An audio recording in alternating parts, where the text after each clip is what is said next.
Oh,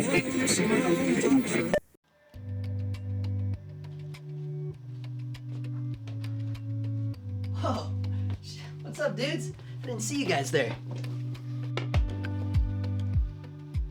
This right here is a simple lighting setup using a reinvention of a powerful tool that has been used within the film industry for the past 3 decades.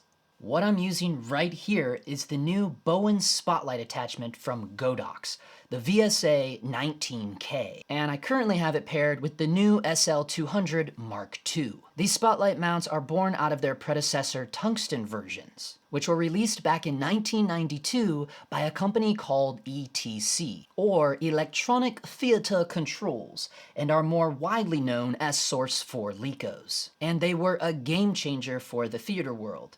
And speaking to you as someone that has an MFA in theater, I can tell you I've seen a ton of Source 4s throughout my lifetime. So it didn't take the film community too long for filmmakers to start using these Source 4s on their sets because of their amazing versatility. So now that we have companies like Godox making these spotlight attachments for their LED monolights is exciting, to say the least. What makes these spotlight Bowens mount attachments so versatile is the fact that they allow you to quickly change the shape and size of your light within a matter of seconds. And they have an interchangeable lens barrel. So Godox makes this 19K spotlight mount, which the 19 stands for a 19-degree beam angle, while they also have a 26K and 36K versions for wider beams of light. What makes this so nice is that you can buy the other optional lenses and just simply swap them out depending on the spread of light that your job requires. Because at their core, they produce the perfect spotlight, which opens us up for the use of gobos and shutters, giving you the ultimate control of any Bowens mount fixture. But it's because of lighting setups like this one right here is why I absolutely love using these spotlights. You just combine it with a little bit of haze and you instantly have a more dynamic shot. Here's some other examples where I have used the original Source 4s as well as the spotlight mount on previous jobs. Without something like the Godox spotlight attachment, it is not only much harder to control your light, but it is also one of the easiest ways to get these beautiful visual beams of light hanging in the air.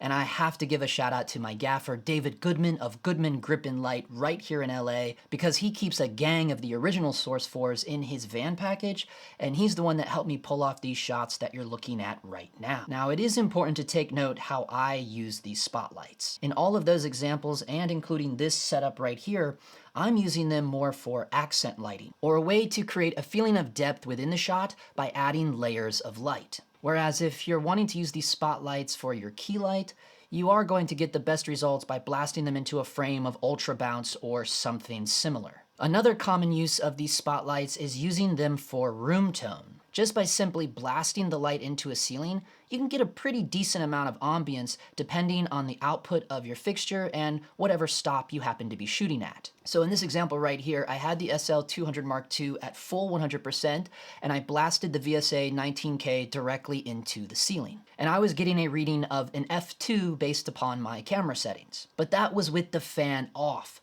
because the SL200mkii has the option for fan control. So when I turned the fan on, that room tone reading got a full 2.5 stops brighter. Now me personally, I generally like to have my room tone around 2 full stops under my key. So this specific spotlight setup that I have going on with the SL200mkii and the Godox VSA-19K could be a pretty decent room tone setup for anything shooting all the way up to an f5.6 in my opinion. But if you're like me and you generally like to key at a 2 or a 2.8, you could just simply dim the SL200 all the way down until you're getting an f1 and your room tone would be good to go. Or if you're okay with just a general wash of light, you could just blast it into the ceiling for a broad key light. What's really cool about using these spotlights for room tone is that it gives your actors a lot of freedom to move around within the set. And they're not going to interfere with the light because that 19-degree beam is so thin. But it's also that narrow beam of light that's packing a ton of illuminance. So you are going to have a fairly consistent exposure reading as your actors are moving throughout the space. In other words, the fall off is going to be rather pleasant and you're going to end up with a more natural look. Now there is one important thing to consider when doing this, and that is the color of the ceiling or material that you're blasting the spotlight into. Because even though that SL200 is a daylight fixture, you can see here where the CCT reading was actually around 4600 Kelvin. So if you are considering using these spotlights as room tone or just providing a general wash of light by bouncing off of the ceiling, you may also want to keep some gels or different colors of muslin in your kit as well. Because if you're relying on just using a bicolor fixture behind the spotlight mount, just keep in mind you are going to lose a significant amount of output because bicolor lights just simply are not as powerful. So now let's get more in depth with the Godox VSA-19K spotlight attachment. It's currently being sold for $4.99 plus tax and shipping. And it comes in a really nice padded soft shell case. Now Godox have done something a little different in terms of the packing compared to other manufacturers that we've seen. They give you this really large lens case for the actual lens to go inside of, which at first could seem annoying that you have to build the attachment and then take it apart on every single shoot. But it actually is preserving the life of the lens by adding a crap ton of padding and just making it super safe during travel. Godox also includes a gel frame, a few gobos, and a gobo holder. Now, me personally, I'm not really a fan of this weird generic flame gobo, but this interesting foliage one is surprisingly going to come in clutch, and of course the Venetian blind one always has potential as well. And as with all spotlight mounts, it has these 4 shutters, which are just wonderful in terms of quickly shaping and cutting your light. So the 19K has the most narrow beam of light out of the 3 options that Godox offers, with 36K being the widest and the 26K being in the middle. Now something to take note of, and this applies to all lighting fixtures, because of the inverse square law, and that is that the wider your beam angle is, the less amount of illuminance you will have. In other words, if I was in a room and was using the VL300 with its reflector on, at a 3-meter distance, it would only have an output of 128 foot candles. However, once I attached the 19-degree spotlight, I would get around 700 foot candles at that same 3-meter distance.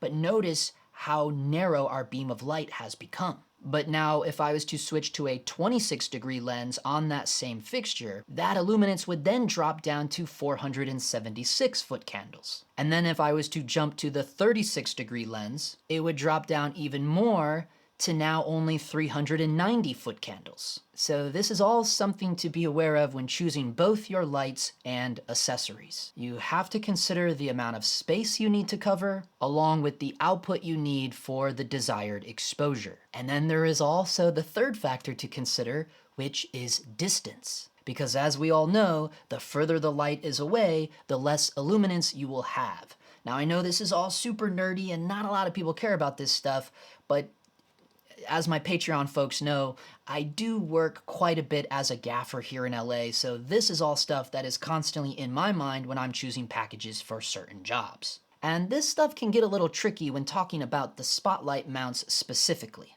because as we all know, they were literally designed to throw light long distances, but your output is totally dependent on whatever Bowens mount light you're attaching it to. And currently, these spotlight mounts are not recommended for any Bowens mount lights that are more powerful than 300 watts. So you are somewhat limited. So just remember, just because you're purchasing a light that has a really wide beam angle doesn't necessarily mean that it will also have the output that you need for the desired exposure for your scene. The flip side to that is a really narrow beam angle makes your light much harder and more sourcier. And again, in my opinion, I don't really find these spotlights to really be a good tool for a key light because they are such a hard source. So again, if you are thinking about using these spotlights as a key light, you're probably going to end up bouncing the light or building some sort of book light, which is going to decrease your output quite significantly, which means you may not be able to battle a window situation. Because again, this Godox spotlight mount is not recommended for any lights more powerful than 300 watts. Different tools for different jobs, that's all I'm trying to say.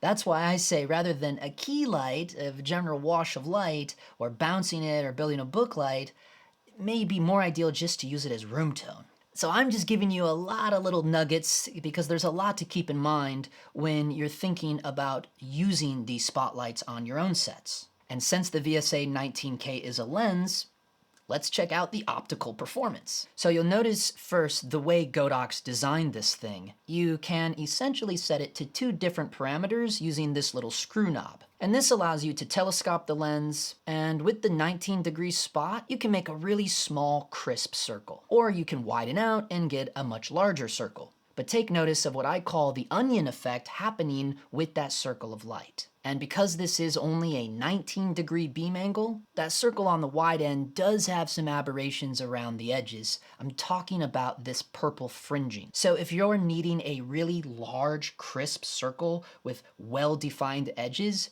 then you're probably going to want to reach for a wider beam angle, like perhaps the 36. But let's just stop for a minute and talk about the light that's behind the spotlight attachment. Like I've been saying, it is the SL200 Mark II, and for the most part, it is a pretty decent light. Even though it is a daylight-only fixture, it does have 8 special effects modes. It works really well with my little Godox RCR9 remote, which is awesome with using with all of my Godox lights. I like using remotes rather than the app. I don't know, it's just me. It does have that fan control, and it can dim in 1% increments all the way down to 0. And it is currently on the market for $429. Now here are the readings of that light with my Sekonic 800. You can see the color is fairly clean and accurate.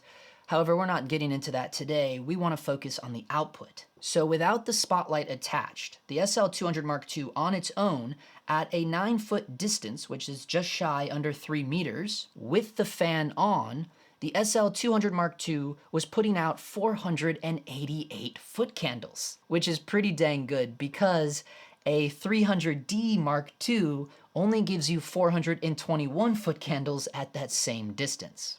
But now with the VSA-19K spotlight attachment, our illuminance is a whopping 1,380 foot candles at that same 9-foot distance. So the 19-degree spotlight mount is giving you more than 3 times the amount of output. However, you have to keep in mind that is a really narrow beam angle of only 19 degrees. So that really could help you if you need to throw a small beam of light a really long distance. Or again, if you're looking to use it as room tone in a small space. And remember, these Godox spotlight mounts are Bowens mount attachments, so you can use them on a wide variety of LED fixtures. Because at the end of the day, I really do like this VSA-19K accessory. I absolutely love the spotlight mounts, and I think everyone needs at least one in their kit. Just in terms of pure versatility alone. I mean, a lot of folks like to use these things to throw light across the room and bounce into a mirror board or use the CRLS or whatever. But me, coming from the narrative world, I really do use them the most to create these awesome shafts of light. It just takes a little bit of haze. And this is the hazer I've been using for quite a while now, since about March of last year. It is very affordable and compact. I love how small it is. And do not let that size fool you. It can fill a large space rather quickly. Now, in terms of deciding which lens to choose, it's like I always tell my Patreon folks, just shoot for the middle ground, which in this case would be the 26-degree lens. But again, I would consider those elements we talked about earlier, considering scene coverage versus illuminance. Now, in terms of build quality, the Godox, for the most part, is quite excellent. The only thing I have an issue with is the shutter leaves. They do tend to stick, and I think it's because of how loose they sit in the barrel. So as you can see here in this example, it's not exactly perfect. And they do get stuck on this inner silver ring every now and then. You just have to be patient, give it a little wiggle back and forth, and you can eventually pull it out. Probably a poor choice of words. I will say, however, there has been 2 times where I had to take the lens off and reach in there and pull it off of that silver ring so I could pull the shutter out. It's not really a deal breaker, just kind of a design flaw. Other than that, it's an excellent heavy-duty accessory, and in my opinion, a must-have. So as always, there are links down below so you can check all these fun toys out for yourselves. I threw my hazer down there as well. Now, I am most excited about my next video because when I was originally making this video, I ended up like going down a rabbit hole in terms of color science because I was really breaking into that SL200 Mark II using my Sekonic 800. And then I realized, wait, we're really going off the rails. This video is about spotlights. So yeah, you're not gonna wanna miss next week's video. Be sure you tap that subscribe button, hit the notification bell so you'll be aware as soon as it drops. Because, you know, LEDs are slowly becoming the new standard if they haven't already become. And it should be a lot of fun because I'm going to show you how to properly read a TM30 calculation, as well as we're going to be breaking down so you understand what you're looking at when you're looking at the color vector graph. And we're going to be talking about why a lot of higher ups in the film industry have completely abandoned acknowledging CRI and TLCI readings. So again, you're not going to want to miss that. If you're not subscribed to the channel, you might want to tap that subscribe button, especially if you are concerned at all about what your lights are doing on your skin tones. As always, I want to give a shout out to all of my Dog Times Patreon supporters. Special thanks to the members of the producers tier, Mike Skinner and Fred Parr. And if you don't know about the Dog Times Patreon by now, well then, you just don't know. Thanks for watching, and for now, that is a wrap. All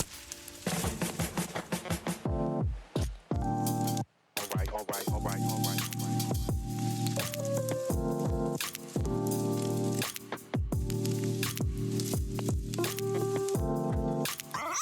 Do you hear that noise?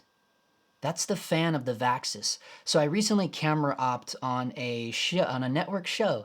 JP Dog Time is moving up in the world, folks. But I was camera opping on a network show, and I got some gear. I was able to get some rentals on the job. My camera, because we shot on like 5 or 6 Komodos, right? So I was able to get them to rent one of my cameras, and I got them to rent my Vaxis. And my AC turned the fan on the receiver, and I don't know how to turn it off, and that thing is loud. Just listen to it. That's the fan of the Vaxis, not any of these lights I have on. That's the fan of the Vaxis. I had to take a little, had to wet my whistle there. Okay, re-haze it up in this bitch. It got hazy quick.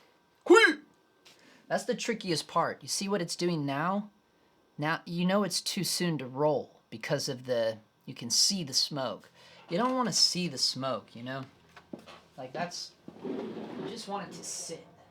Beautiful beams of light though. Boy, look at that, boy. It's like a magic show. Wow. It's a magic show. It's a magic show. It's the Dog Times Magic Show. I don't know. I didn't have an MFA for singing. It was only because I'm slightly mad.